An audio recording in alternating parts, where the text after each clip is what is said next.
అట్లాగే అధ్యక్ష ఈ రోజున ఇదే విధంగా కాళేశ్వరానికి సంబంధించి కూడా ఆనాడు గడిచిన శాసనసభలో కూడా ఆనాటి ఇరిగేషన్ మంత్రి హరీష్ రావు ఏదైతే తుమ్మిడిహట్టు కాడ నీళ్లు లేవు అందుకని చెప్పని మేడిగడ్డ ధర చెప్పని మాట్లాడడం జరిగింది. తుమ్మిడిహట్టుకి వచ్చేది ప్రాణహిత ద్వారానే తుమ్మిడిహట్టు కాడికి వస్తుంది. మరి తుమ్మిడిహట్టు కాడ నీళ్లు లేనప్పుడు తుమ్మిడిహట్టు నుంచే అదే ప్రాణహిత మేడిగడ్డకు వస్తుంది. మధ్యలో ఏ ఉపనది కలవదు. మరి నీళ్ళు ఎక్కువ ఎక్కడికి వెళ్ళి వచ్చినాయి అంటే కేవలం నిధుల కోసం అవినీతి పనుల కోసం ఈ యొక్క పంపులు మూటల కొనుగోలు కోసం తప్ప ఇంకొకటి కానే కాదు. అట్లాగే ఇక్కడ కూడా అక్కడైతే కాళేశ్వరంలో తుమ్మిడి ఏ తప్పు చేసిండ్రో ఉద్దేశపూర్వకంగా అట్లాగే జూరాల విషయంలో కూడా అదేవిధంగా కేవలం కాంట్రాక్టుల కోసం టెండర్ల కోసం ఈ యొక్క ప్రాజెక్టును నడిపించే కార్యక్రమం చేసి ఇలా వేల కోట్ల రూపాయలు దుర్వినియోగం జరిగింది అధ్యక్ష. అట్లాగే అధ్యక్ష ఈనాడు జూరాల నుంచి శ్రీశైలంకు నాన్ అవైలబిలిటీ వాటర్ కింద వీళ్ళు లెటర్ రాయడం జరిగింది అధ్యక్ష. అట్లాగే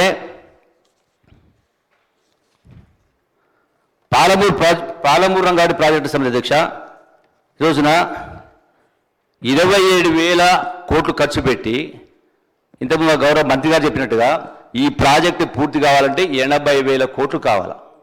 87,000 కోట్ల రూపాయలు కావాలా. ఖర్చు పెట్టి 27 కోట్లు 27,000 కోట్లు ఖర్చు పెట్టి ఈ ప్రాజెక్టును పూర్తి చేసినామని చెప్పని అంటే ఎన్నికల లబ్ధి కోసం ఎన్నికల్లో ఉపయోగం కోసం చేసినటువంటి కార్యక్రమం చేయడం జరిగింది అధ్యక్ష. అట్లాగే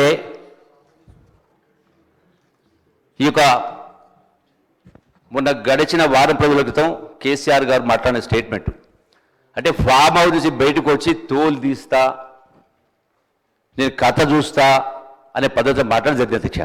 అందుకే పాలమూరు జిల్లా పైన ప్రేమ ఉన్నట్టుగా పాలమూరు జిల్లా ప్రాజెక్టును పూర్తి చేసినట్టుగా మాట్లాడడం జరిగింది అధ్యక్ష.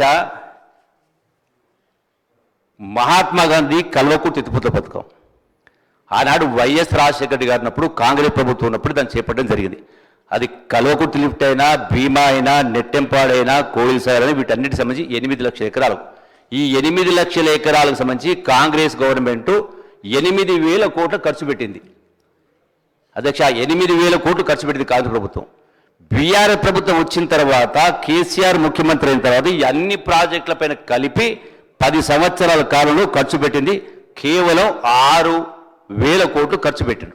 6,000 కోట్లు ఖర్చు పెట్టి ప్రాజెక్టు మొత్తం నేనే పూర్తి చేసిన చెప్పని డాంబికంగా గప్పాలు కొట్టేటువంటి కార్యక్రమం చేయడం జరిగింది అధ్యక్ష.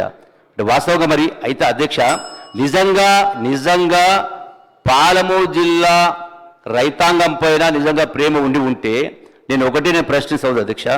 ఈ రోజున మరి గట్టు లిఫ్ట్ ఇరిగేషన్ నేను అడుగుతా ఉన్నా ఈ వేదిక ద్వారా మరి ప్రతిపక్ష నాయకులను అడుగుతా ఉన్నా అధ్యక్ష. ఈ రోజున గట్టు లిఫ్ట్ 20 TMC అంటే దీనికి ఏ పర్మిషన్స్ అవసరం లేదు. ఏ పర్మిషన్స్ అవసరం లేకుండా మరి నిధులు 8 లక్షల కోట్ల నిధులు మీరు అప్పులు చేసిండ్రు కదా. ధనిక రాష్ట్రం ఉన్నా కూడా ఎందుకు ఏమడ్డం వచ్చింది మీకు? ఎందుకు లిఫ్ట్ చేయలేదు?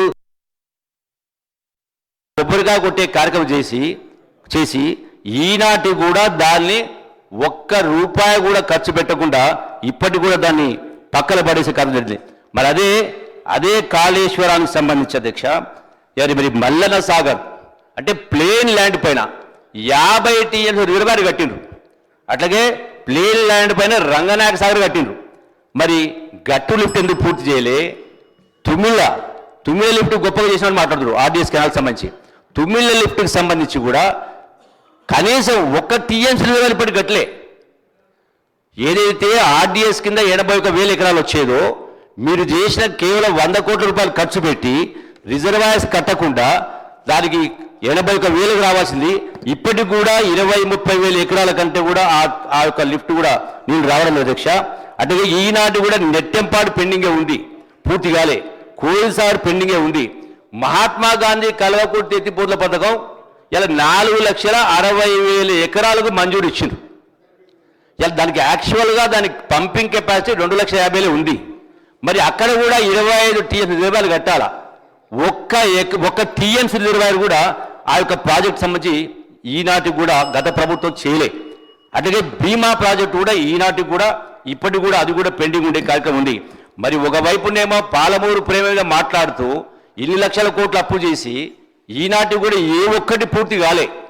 అక్కడనేమో కాళేశ్వరంలో మీరు 90,000 కోట్ల రూపాయలు ఖర్చు పెట్టి మరి దాని గురించి పూర్తి వివరాలు ఇప్పటికే ఈ యొక్క పీపీటీ ద్వారా ప్రజెంటేషన్ ఇవ్వడం జరిగింది అధ్యక్ష.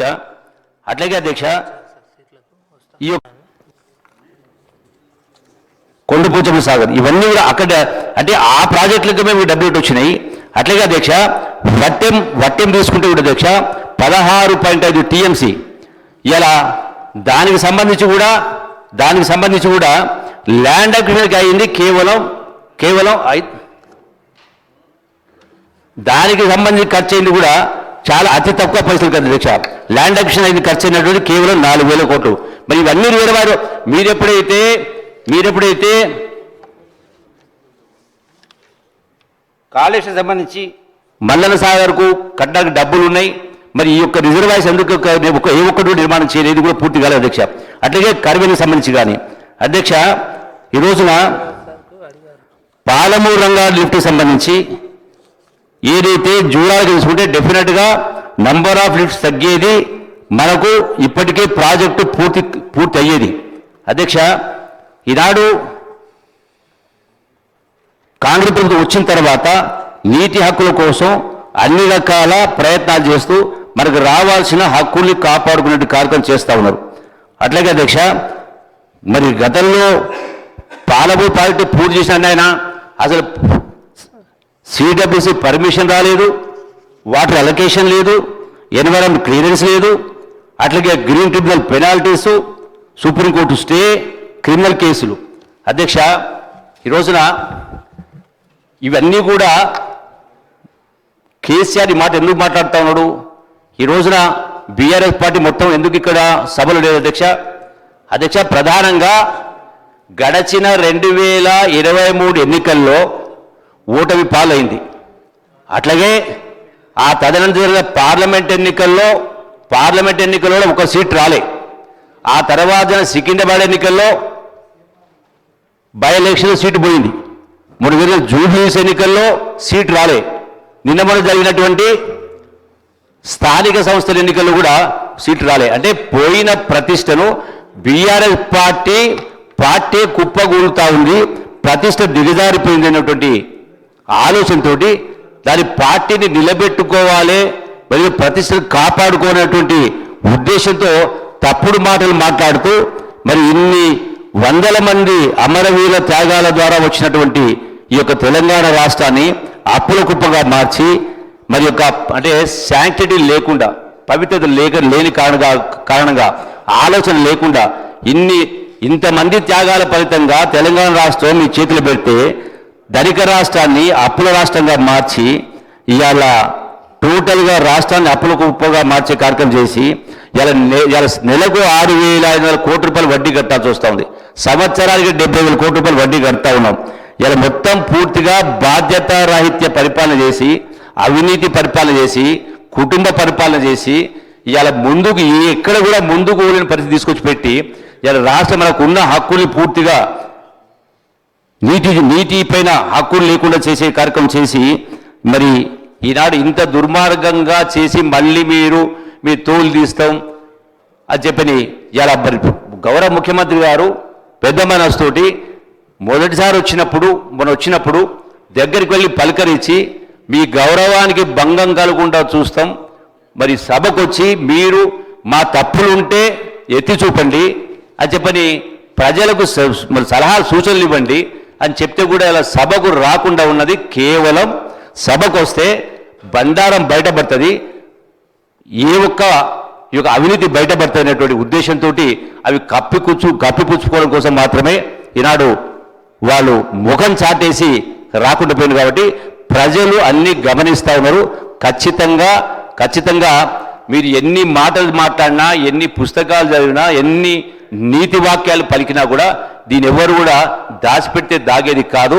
ఒక గొప్ప అవకాశం వస్తే మీరు పూర్తి బాధ్యతారహితంగా పరిపాలన చేసి రాష్ట్రాన్ని సర్వనాశనం చేసి ఇలా మళ్ళీ తగుదనమ్మా అంటూ ఈనాడు మళ్ళీ ఈ ప్రభుత్వం పైన కాంగ్రెస్ ప్రభుత్వం పైన రేవంత్ రెడ్డి గారి పైన ఆ ప్రభుత్వం నిందలేసే కార్యక్రమం చేస్తారు కాబట్టి ఇది తగదని చెప్తూ ప్రజలు మొత్తం గమనించి వారి మాటలు చెప్పాలంటే సందర్భం వచ్చినప్పుడు కర్రు కాల్చి వాత పెట్టినట్టుగా మరి ప్రజలు దానికి సిద్ధంగా ఉందని చెప్పని మీతో మనం చేసుకుంటూ సెలవు తీసుకుంటారు.